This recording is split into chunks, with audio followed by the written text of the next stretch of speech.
하나님께서 오늘 우리에게 주시는 말씀은 히브리서 2장 1절부터 4절까지 말씀입니다. 히브리서 2장 1절부터 4절까지 말씀입니다.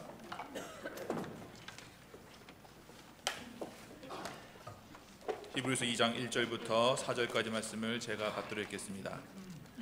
그러므로 우리는 들은 것에 더욱 유념함으로 우리가 흘러 떠내려가지 않도록 함이 마땅하니라. 선사들을 통하여 하신 말씀이 견고하게 되어 모든 범죄함과 순종하지 아니함이 공정한 보응을 받았거든 우리가 이같이 큰 구원을 등한히 여기면 어찌 그 보응을 피하리요.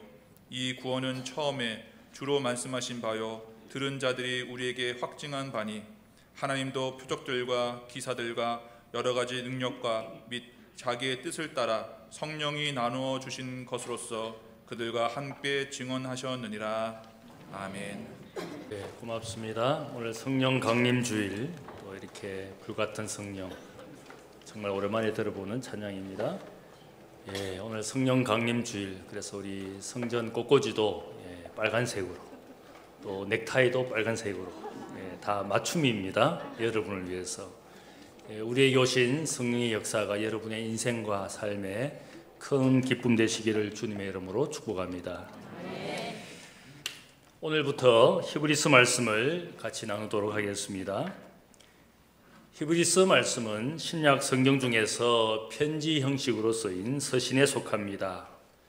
편지의 수신자가 누구인지 알려지지 않았기 때문에 우리가 이것을 부르기를 일반 서신이다 이렇게 부릅니다. 하지만 분명한 것이 있습니다. 편지의 내용은 박해와 고난 가운데 있는 성도들을 위로하고 격려하고 있습니다. 그래서 성도들을 권면하는 내용이 2장, 그리고 3장과 4장, 5장과 6장, 10장과 12장에 크게 5군데에서 나오고 있습니다.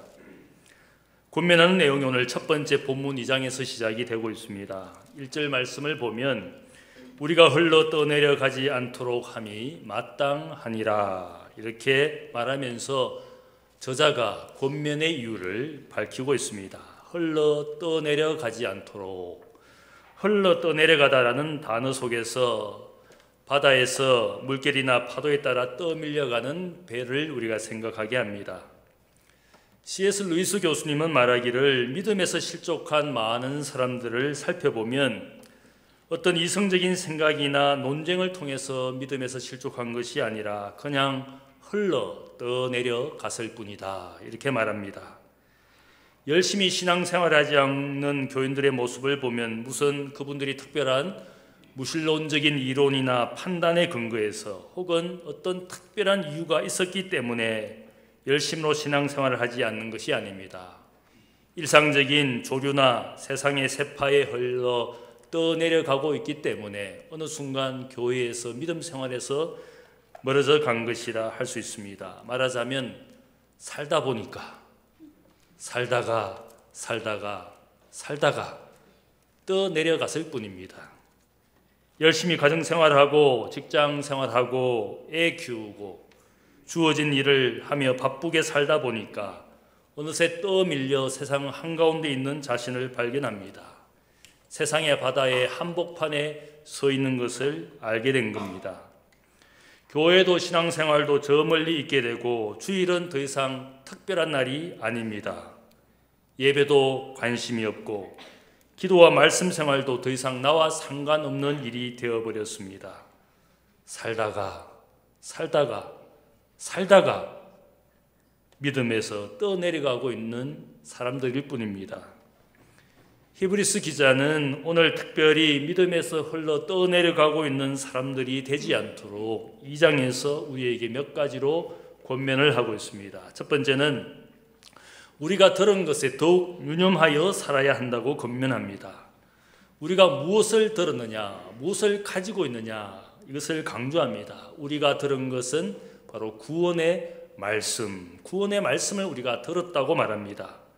3절 말씀을 보면 이 말씀은 예수 그리스도가 직접 말씀하신 것이고 이것을 들은 사람들이 우리에게 전하여 주면서 확증한 말씀이라고. 그래서 주님을 곁에서 보고 듣고 주님의 생애, 고난과 죽음과 부활의 사건을 목격한 제자들이 자신의 생명을 바치면서까지 이곳까지 우리에게까지 이 구원의 말씀이 전하여진 것이라고 말합니다. 특별히 이 말씀의 역사가 어떤 것인가 제자들이 증언을 합니다. 요한복음 1장 14절을 보면 말씀이 육신이 되어 우리 가운데 거하심에 우리가 그 영광을 보니 은혜와 진리가 충만하더라. 세상을 창조하신 그 하나님의 말씀이 우리 가운데 성육신하셔서 우리 가운데 예수 그리스도라는 존재로 있게 된 것이고 그분의 존재가 바로 은혜와 진리가 충만하신 그런 구원의 존재라는 사실을 제자가 증언합니다.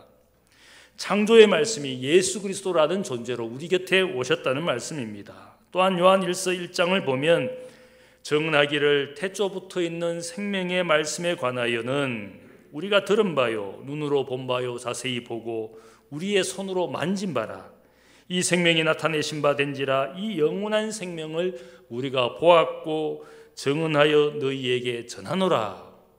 생명의 말씀, 구원의 말씀을 우리가 너희에게 전한다. 보고 듣고 만진 이 구원의 말씀이신 예수를 너희에게 전하였다라고 증언합니다. 우리가 흔히 생각할 때 특별히 사도 바울은 다메섹도상에서 부활의 주님을 만났습니다. 교회의 박해자로 살던 그가 부활의 주님을 만난 순간 인생이 한 번에 바뀌었다. 그래서 우리가 이것을 바울의 회심이라고 부릅니다. 극적으로 변화되어서 이제는 믿음을 증언하고 복음을 전하는 사람이 되었다. 극적으로. 그래서 우리가 사도 바울은 위대한 삶을 산 사람으로 그렇게 우리가 말을 합니다. 근데 사실은 그렇지 않습니다. 사도 바울의 생애를 보면 부활의 주님을 만나고 부활의 주님으로부터 소명을 받은 것이 분명합니다. 그러나 그것 한 번 전하여진 그 말씀과 주님을 보면서 극적으로 바뀐 것이 아니라 사실은 그는 많은 사람들의 도움을 받았습니다. 바나바라는 먼저 선배된 제자를 통해서 그가 사도의 삶을 살도록 그가 도와주었습니다. 다메섹에 있는 많은 형제들이 바울이 거듭나고 이제는 복음의 증언자가 되도록 그를 양육하고 도와주었습니다. 그래서 바울은 말하기를 내가 이것을 갑자기 나 홀로 무엇인가 만들어내어서 너희에게 전한 것이 아니다. 고린도전서 15장 1절을 보면 형제들아 내가 너희에게 전한 복음을 너희에게 알게 하노니 이는 너희가 받은 것이요 그 가운데 선 것이라. 너희가 만일 내가 전한 그 말을 굳게 지키고 헛되이 믿지 아니하였으면 그로 말미암아 구원을 받으리라. 내가 받은 것을 너희에게 전하였노라. 이 말씀은 바울이 누군가에게서 주님에게서도 말씀을 받았지만 그러나 자신의 곁에 있는 많은 사람들로부터 이 믿음, 신앙의 전통을 자신도 물려받았고 전함받았다고 말합니다. 전하여 받은 것을 나도 너희에게 주었을 뿐이다. 이렇게 말을 합니다. 자신에게 복음의 말씀, 구원의 말씀이 오기까지 예수님께서 희생하여 주셨을 뿐만 아니라 주님을 목격한 많은 제자들이 자신을 위해서 복음을 전하는 고난과 고통을 받아서 내가 이 말씀을 받은 것이라고 내가 받은 것을 나도 너희에게 전한다. 이 구원의 말씀 위에 너희가 서 있기를 원한다. 그렇게 말하고 있습니다. 바울이 주님을 만나고 나서 즉시 복음의 전도자가 된 것이 아닙니다. 갈라디아서를 보면 그가 3년이라는 시간을 저 아라비아 사막에 갑니다. 아라비아 반도에 가서 3년의 시간을 보냅니다. 바울이 아라비아 사막에서 무엇을 했는가에 대해서 여러 논란이 있습니다. 제가 생각할 때 그가 주님을 만나고 나서 자신이 바리새인으로 율법 승생으로 지금까지 성경을 바라보는 눈을 고쳤습니다. 이 말씀은 영생의 말씀이고 이 말씀은 예수 그리스도를 증언하는 말씀이라는 것을 깨닫기 시작했습니다. 그래서 말씀을 새로운 눈으로 성령의 역사 가운데 진리의 영의 역사 가운데 이 말씀이 예수를 증언하는 말씀인 것을 깨달으면서 성경을 다시 보기 시작하고 성경을 다시 연구하고 복음을 전할 준비를 그 3년 동안 했다고 저는 생각을 합니다. 그래서 고린도전서 15장에 그가 증언하기를 성경대로 그리스도께서 우리 죄를 위하여 죽으시고 성경대로 다시 사흘 만에 다시 살아나셨다. 그가 옛날에 보던 그 성경은 예수님에 대해서 증언해 주지 않았습니다. 진리의 영, 성령이 그의 인생에 오셨을 때에 그의 눈이 달라졌습니다.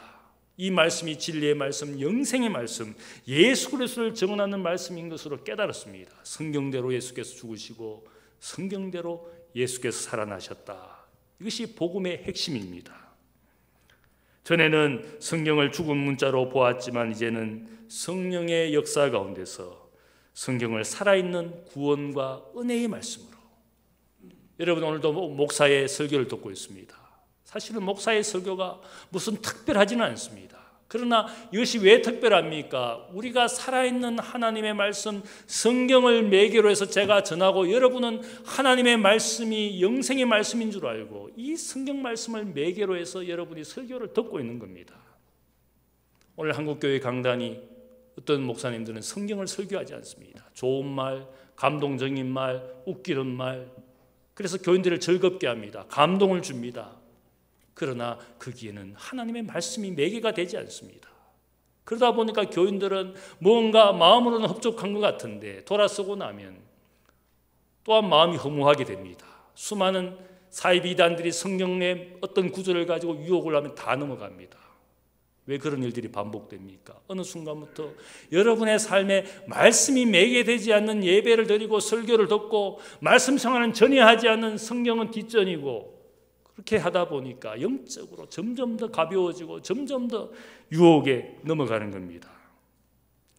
여러분이 가지고 있는 성경을 죽은 문자처럼 보기 시작하고 말씀에 대해서 읽지도 듣지도 연구하지도 않는 그런 신앙생활은 결국 우리 모두를 믿음에서 점점 더 떠내려가게 합니다. 그래서 부활을 믿지 않는 고린도 교회 교인들에게 바울은 말하기를 그 복음의 말씀 가운데 너희가 서라. 우리가 어떻게 설 수 있느냐? 어떻게 떠내려가지 않을 수 있느냐? 말씀 가운데, 구원의 말씀, 복음의 말씀 가운데 서 있지 아니하면 다 떠내려가게 되어 있다는 겁니다. 그래서 1절 말씀에 들은 것에 유념함으로 홀로 떠내려가지 않도록 함이 마땅하니라. 유념하다, 이 뜻은 주의를 기울이다, 주목하다, 관심을 가지다, 그런 뜻을 가지고 있습니다. 말씀에 주목하여 살고 있습니까? 말씀에 유념하여 살고 있습니까? 이 말씀이 살아있는 하나님의 말씀으로 내 영과 영혼을 쪼개기까지, 골수와 관주를 쪼개기까지 내 인생의 죄의 문제를 해결해주고 죽음과 어둠에서 구원하여 주시는 하나님의 살아있는 말씀으로 믿습니까? 그것을 믿지 아니하면 말씀이 싫어집니다. 목사가 성경 이야기하면 따분합니다. 왜냐하면 여러분의 영혼이 먼저 죽어있기 때문에. 성경 설교가 따분합니다. 어떤 분들은 성경을 전혀 모릅니다. 모르는 이야기를 계속하니까 얼마나 잠이 오겠습니까? 성경이 어느 정도 여러분의 삶 속에 그 이야기가 내가 어느 정도 알고 있을 때, 그 이야기 속에서 무슨 의미가 있는지 목사가 그 의미와 가치를 설명하는데 그 이야기 자체를 전혀 생소한 이야기니까 따분할 수밖에 없습니다. 예와 가지고 재미있는 이야기 가지고 이야기해야 그때야 정신이 바짝 차려지고 재미있고 즐겁고. 흘러 떠내려가지 않도록 너희가 들은 것에 유념하라. 그렇게 권면을 합니다. 과거의 한국교회가 어땠습니까? 물질적 일명이나 시설이나 환경에서는 지금보다 못했을지는 모르지만 우리와 다른 것이 있습니다. 우리 부모님 세대에 보면 그렇게 기도 시간에 열정을 품었습니다. 그래서 새벽을 깨우며 기도하고 수요 기도에 나와서 기도하고 금요 기도, 철야 기도 혹은 30일 기도, 40일 기도 그렇게 열심히 기도했습니다. 말씀에 대한 갈증이 있어서 어떤 집회든지 누가 말씀 집회만 하면 거기에 몰려가서 말씀을 들었습니다. 주일 오전만 예배를 드리는 것이 아니라 주일 저녁도 예배를 드렸습니다. 수요 저녁도 예배를 드렸습니다. 가정에서도 예배를 드렸습니다. 그렇게 예배를 사모하는 마음이 있습니다.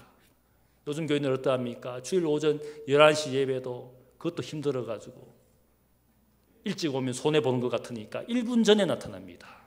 5분 일찍 오면 그렇게 안타까우면 내가 왜 이렇게 일찍 왔던가. 어쨌든 1초라도 먼저 오면 아까운 겁니다. 지나서 와야지. 5분 일찍 오고 10분 일찍 오면 그렇게 안타깝게 생각합니다. 왜 그렇게 되었습니까? 예배를 사모하는 마음이 어느 순간 나의 마음에 사라졌습니다. 일찍 와서 기도하는 것 의미 없게 여깁니다. 예배를 준비하는 시간이 그렇게 아깝습니다. 과거의 교인들은 오늘 우리보다는 물질적인 면에서 가난했을지는 모르지만 기도에 풍성한 시간을 가졌습니다. 그러나 오늘 우리가 생각해 보면 어느 순간부터 지금의 교인들은 말씀과 기도 생활에서 점점 더 멀어지기 시작합니다.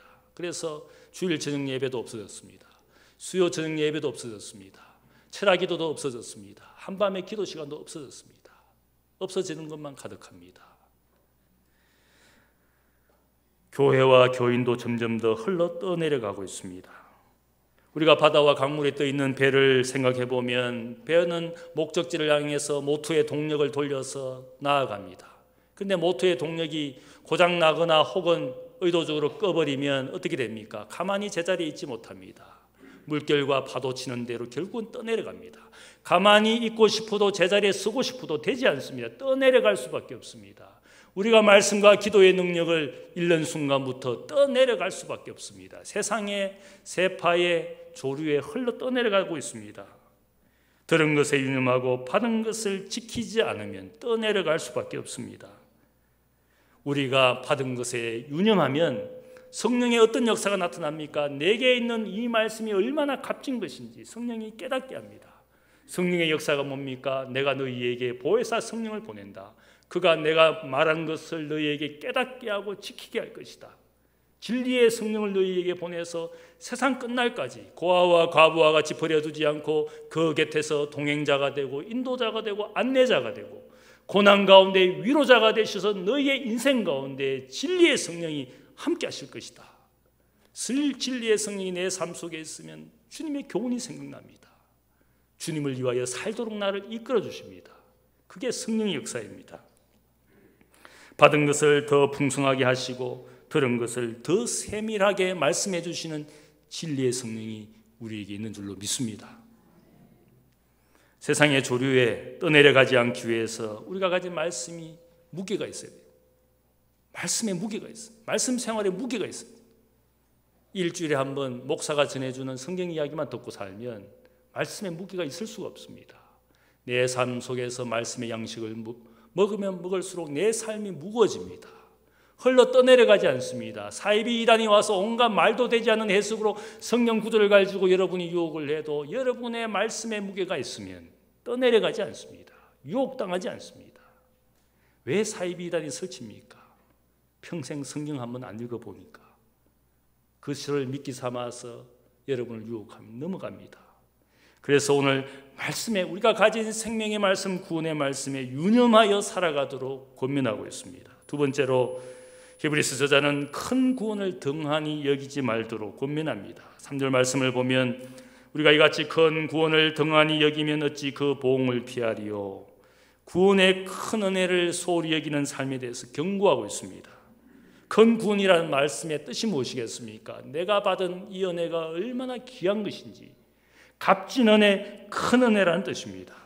오늘 말씀을 보면 구약시대에 천사를 통하여 모세에게 전해준 그 율법이 그 율법의 말씀대로 살지 않았던 이스라엘 백성들에게도 하나님의 보응이 있었는데 하물며 구원 그 자체이신 주님께서 우리에게 구원의 말씀을 주시고 이 말씀을 우리에게 전하여 준 그런 제자들의 수고와 또 혹은 고난이 있는 이 말씀을 우리가 등한히 여기면 우리에게 있을 그 보응이 얼마나 크겠느냐 이렇게 경고하고 있습니다.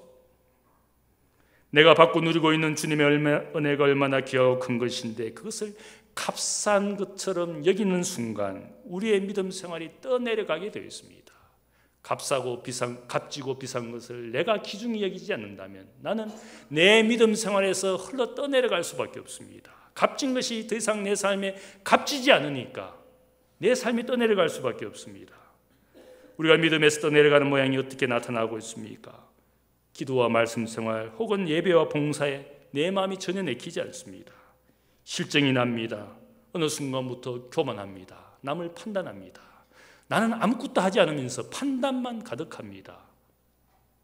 그것을 우리가 안심하며 여길 것이 아니라 내가 얼마나 하나님 앞에 지금 교만하여졌는가.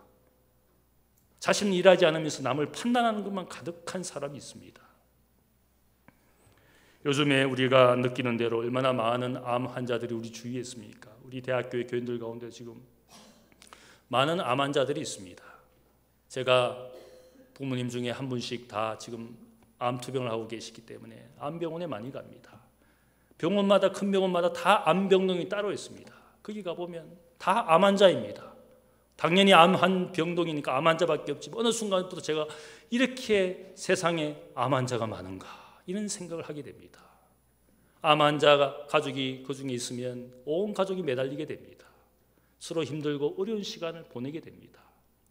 그런데 많은 분들이 암 발병된 것을 보면 늦은 시간에 초기를 지나서, 물론 우리가 요즘 진단 도구가 발전이 되어서 초기에도 발견하지만 대부분 많은 분들이 조금 지나서 병을 찾게 됩니다. 왜냐하면 암이 자각 증세가 잘 없기 때문에 사람들이 늦은 시간에 발견하게 됩니다. 그래서 미국의 암학회에서는 이 초기에 암을 발견하는 것이 중요하기 때문에 7가지 암에 대한 징후가 있는데 사람들이 이것을 놓친다는 겁니다. 비정상적인 혈흔이 나오거나, 혹은 신체에 혹이나 딱딱한 것이 생길 때, 혹은 쓰라림이 치료되지 않는 그런 목을 가지고 있을 때, 혹은 목소리가 쉬거나 삼키는 것이 어려워질 때, 혹은 피부에 무엇인가 생겨날 때, 그것을 우리가 심각하게 생각하고 병원을 찾아야 되지만 이것을 가볍게 여긴다는 겁니다. 징후가 어느 정도 있지만 사람들이 가볍게 여긴다는 겁니다. 건강에 적신호가 왔을 때에 병원을 찾아야 되고, 혹은 자신의 건강 관리를 위해서 노력을 해야 되지만 사람들이 무심코 지나간다는 겁니다. 이유가 바쁘기 때문에, 별것 아니라고 생각하기 때문에. 우리의 신앙생활도 마찬가지입니다. 내 신앙생활에 모든 것이 따분하고 무미건조하고 실정이 나고 의욕상실이 있고 무관심과 모든 일에 냉정하게 될 때 심각한 병이 생긴 겁니다. 자신은 아무것도 아닌 것이라 생각할지 모르지만 믿음에서 떠내려가고 있습니다. 북극의 에스키모인들이 늑대를 잡는 방법이 있다 그럽니다. 자신의 날카로운 칼에 짐승의 피를 발라서 그 바깥 추위에 놔두면 피가 얼어붙는다 그럽니다. 거기다 다시 피를 바르고 또 얼리고, 피를 바르고 얼리고, 그렇게 수십 번을 하면 칼날이 보이지 않게 된다는 겁니다. 마치 그냥 나무에 피가 있는 것처럼 보인다는 겁니다. 그것을 바깥에 칼을 놔두면 밤에 늑대가 찾아옵니다. 피 냄새를 맡고. 그래서 그 피를 이 늑대가 혓바닥으로 그 얼어붙은 피를 핥아버린다 그럽니다. 핥는 동안에 피가 녹습니다. 피가 녹으면 또 그 피를 빨아먹고, 그러다 보면 칼날이 드러나서 늑대의 혓바닥에 상처를 만들어냅니다. 그런데도 이 피 냄새를 맡고 본능대로 피를 핥다가 자신의 혀에 상처가 생기고 자신의 피를 흘리면서도 죽을 때까지 그 피를 빨아먹는다 그럽니다. 그러다 보면 결국은 그 다음 날이 되면 늑대도 피 흘리고 죽어 있다고 합니다. 우리는 어떻습니까? 우리는 때로는 세상에서 본능대로 살다가 자신의 영혼에 상처가 생긴 줄도 모르고 본능대로 살다가 일상의 세파에 그냥 흘러간 대로 살다가 어느 순간부터 내 영혼은 죽음에 이르게 됩니다. 얼마나 깊은 상처, 얼마나 많은 상처가 생긴지도 모르고 일상의 조류에 세상에 내 영혼과 인생을 맡기다가 어느 순간부터 저 멀리 가 있습니다. 오늘 히브리서 저자가 말하는 것은 하나님의 구원에는 너무나 큰 것이다. 큰 구원이라고 말했습니다. 내가 그것을 소홀히 여기는 순간 내 영혼은 하나님에게서 저 멀리 떠내려가고 있습니다. 그래서 히브리서 저자는 우리에게 무슨 경고를 하고 있습니다. 히브리서 6장 5절을 보면 하나님의 선한 말씀과 내세의 능력을 맛보고도 타락한 자들은 다시 새롭게 하여 회개하게 할 수 없나니 이는 그들이 하나님의 아들을 다시 십자가에 못 박아 드러내어 놓고 욕되게 함이라. 여기에 보면 무슨 사이비 이단을 이야기하는 게 아닙니다. 내세의 능력을 맛보고 하나님의 크신 구원을 경험하고도 무관심하게 그것이 귀한 줄 모르고 다시 세상으로 나아가는 사람들은 결국 다시 그의 인생에 회개할 기회를 얻지 못할 수도 있다. 심각한 경고를 하고 있습니다. 그런 사람에게 인생의 새로운 기회가 없을지도 모른다고. 받은 은혜가 크지만, 구원의 은혜가 크지만 얼마나 우리에게 내세의 소망이 귀한 것인데, 우리를 위하여 희생하여 주신 십자가의 은혜가 그렇게 크신 것인데 그 모든 것을 값싸게 여기고 경시하면 다시 십자가를, 주님을 모독한 것과 같은 그런 일을 하는 것이라고 경고하고 있습니다. 결코 우리에게 주신 구원의 크신 은혜를 소홀히 여기지 않도록 권면합니다. 세 번째로 히브리서는 우리의 구원의 창시자 예수를 바라보도록 권면합니다. 흘러 떠내려가지 않도록 주님을 바라보도록 말씀하고 있습니다. 히브리서 1장부터 고백하기를 예수님은 하나님의 영광의 광채이시고 본체의 형상이고 만물의 상속자이시고 창조주라고 주님을 고백합니다. 예수님의 고난과 죽음을 보고 사람들이 조롱했습니다. 십자가에 내려와서 너 자신이나 구원해보라고. 종교 지도자들이나 바리새인이나 혹은 지나가는 사람도 다 주님을 조롱했습니다. 죄수에 불과하고 패배자에 불과하고 연약한 인생에 불과하다고 조롱하고 멸시했습니다. 그런데 히브리서 지자는 예수님의 고난과 죽음을 통해서 그분이 영광과 존귀로 관서신 분이고 그렇게 고난받으시는 이유는 우리를 구원하시기 위하여 주님과 함께 고난받고 죽임당하지만 그러나 주님처럼 영광을 받게 하시려고 고난당하신 주님이라고 구원의 창시자 그분을 바라보는 삶을 2장 10절에서 강조하고 있습니다.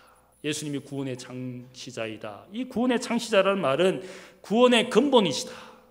구원의 기원자이시다. 구원을 설립하신 분이다. 모든 것이 구원이라는 말을 쓸 때마다 예수님을 생각하게 했습니다. 우리의 인생의 구원이 어디 있느냐, 영원한 생명이 어디 있느냐, 그분이 구원의 기원이시라고 말합니다. 여러분 인생의 구원받기를 원한다면 구원의 창시자 예수님을 바라보도록, 여러분의 인생이 힘들고 어렵더라도 혹 고난과 불행 한가운데 있더라도 그때 우리가 누구를 찾아야 되는 겁니까? 구원의 창시자이신 주님을 바라보고 그분께 붙어 있도록 저자는 우리에게 권면합니다. 그분만이 인생의 이런 고난과 죄의 문제를 해결해 주실 수 있는 분이기 때문에, 우리를 도와주실 수 있는 분이기 때문에 2장 11절에 고백하기를 거룩하게 하시는 이와 거룩하게 함을 입은 자들이 다 하나에서 난지라. 그러므로 우리를 형제라 부르기를 부끄러워하지 아니하셨다. 이 말씀은 그분이 나를 도와주실 수 있는 분이라고, 우리를 형제라고 불러주시고 도와주시기 위해서 내 곁에 있는 것이라고. 여러분이 믿음에서 실족할 때 누구를 찾아갑니까? 우리가 대학교회 교인뿐만 아니라 요즘에 보면 많은 교회에서 믿음에서 실족한 분들이 교회를 찾아옵니다. 가만히 보면 다른 교회에서 신앙생활 하다가 실족해가지고 또 다른 교회를 찾아갑니다. 다른 교회를 찾아가면 해결이 됩니까?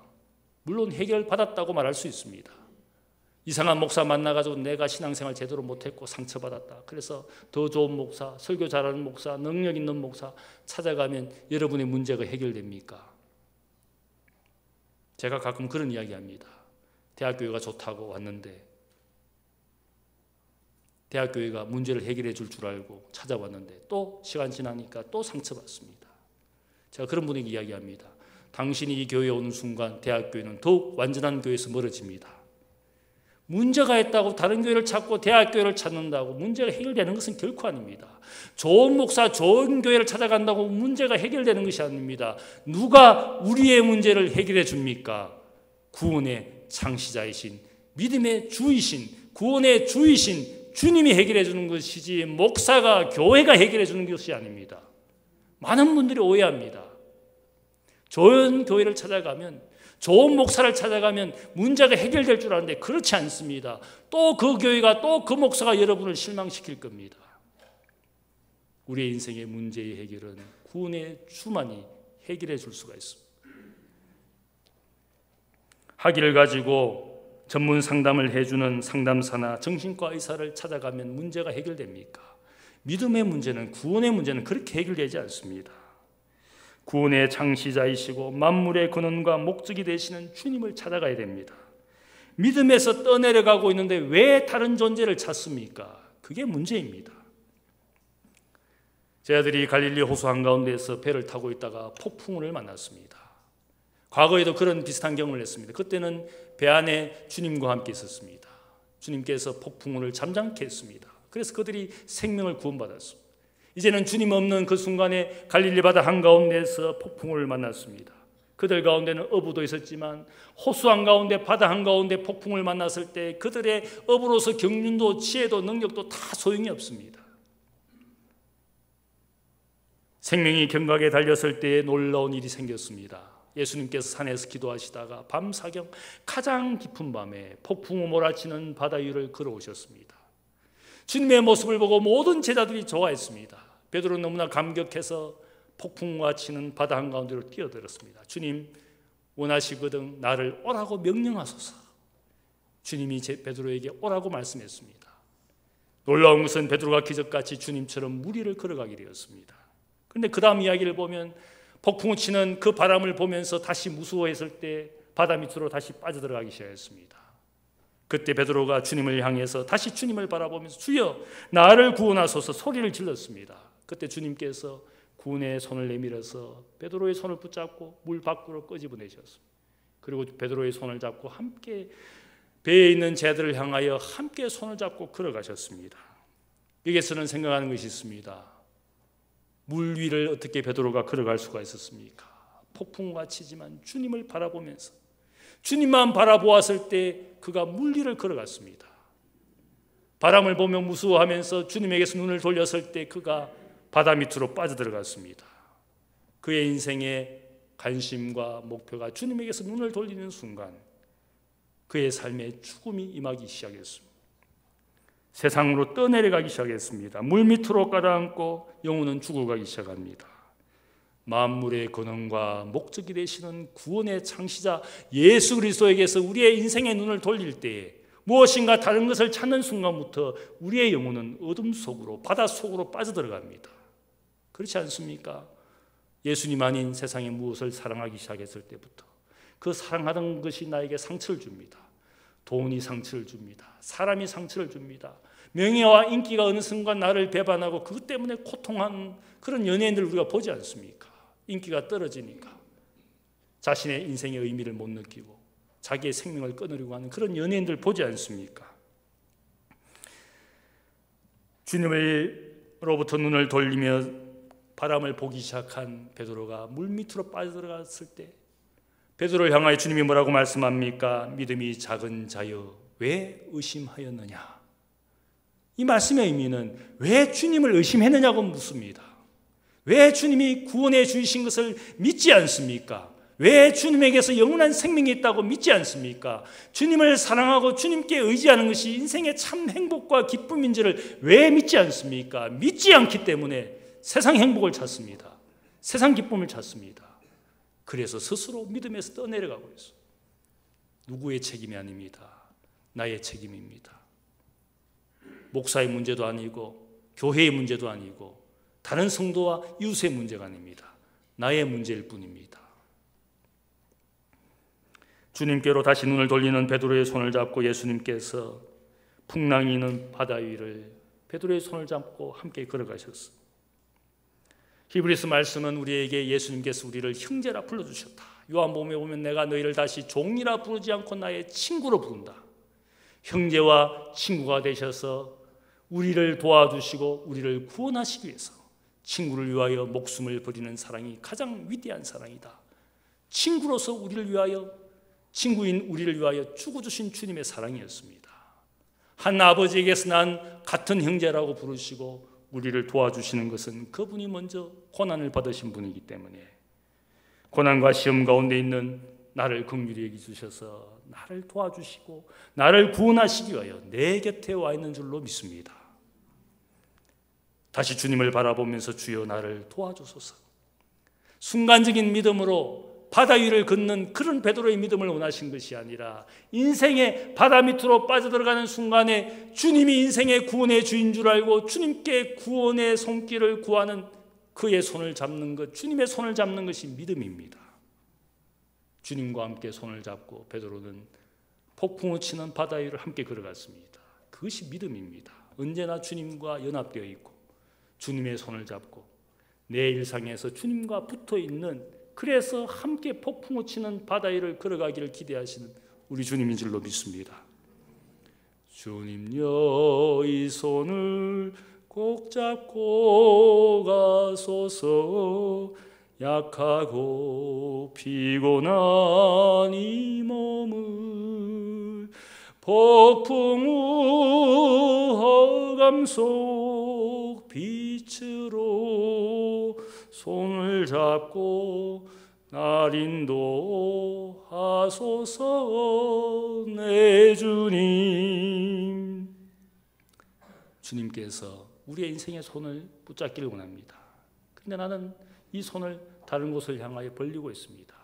이 눈을 주님께로 향하지 않고 다른 곳으로 눈을 향하고 있습니다. 그래서 실족하고 있습니다. 그래서 떠내려가고 있습니다.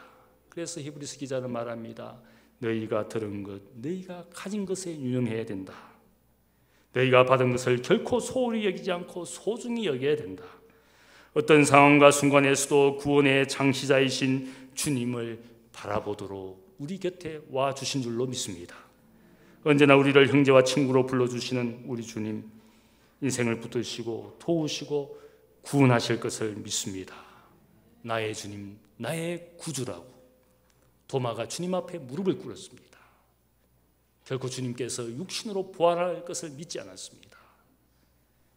그 세상 황제가 주인이라고, 하나님이라고 그렇게 로마 제국이 온 세상에 칙령을 반포하고 모든 인생들이 황제를 주인이라고 하나님이라고 부르는 그런 세상에서 부활의 주님, 그분의 손못 자국, 허리 창자국을 만진 도마가 무릎을 꿇었습니다. 나의 주, 나의 하나님이시여. 부활의 주님이 생명과 구원의 주이신 것을 그가 고백했습니다. 여러분의 인생에 어떤 삶을 살더라도 주님이 여러분의 구원의 주이신 것을 고백합니다. 그런 믿음으로 승리하시는 여러분들 되시기를 주님의 이름으로 축복합니다. 사랑의 아버지 하나님 감사합니다. 하나님 아버지, 우리는 세상에서 살다가 또 살다가 또 살다가 어느 순간 주님에게서 멀어지고 교회에서 멀어지고 믿음 생활에서 멀어졌습니다. 얼마나 많은 상처 깊은 상처를 내가 지니고 있는지도 모른 채 어느 순간 세상의 바다 한가운데 나와 있습니다. 폭풍 몰아치는 가운데 우리가 바다 밑으로 빠져들어가는 죽음과 어둠 가운데 살고 있는 내 자신을 발견합니다. 하나님 아버지, 주님의 손을 붙잡기를 원합니다. 구원의 주인이신 주님의 손을 붙들고 시련과 불행의 바다 가운데서 주님과 함께 바다 위를 걸어가기를 원합니다. 하나님 아버지, 가정에 또한 일터에 또 육신과 내 영혼의 삶에서 많은 어려운 일들이 일어나고 있습니다. 그때마다 나를 친구라고 형제라고 불러주신 주님 곁에 주님의 손을 잡고 도와주시는 주님의 손길을 받아 승리하고 이기는 자가 되기를 원합니다. 빛이신 주님과 함께 이 땅에서 어둠 가운데서 빛이 되어 살기를 원합니다. 내 영혼에 주님의 빛을 비추어 주옵소서. 주의 손을 잡고 인생의 바다를 걸어가게 하여 주옵소서. 감사하며 예수님의 이름으로 기도하옵나이다. 아멘.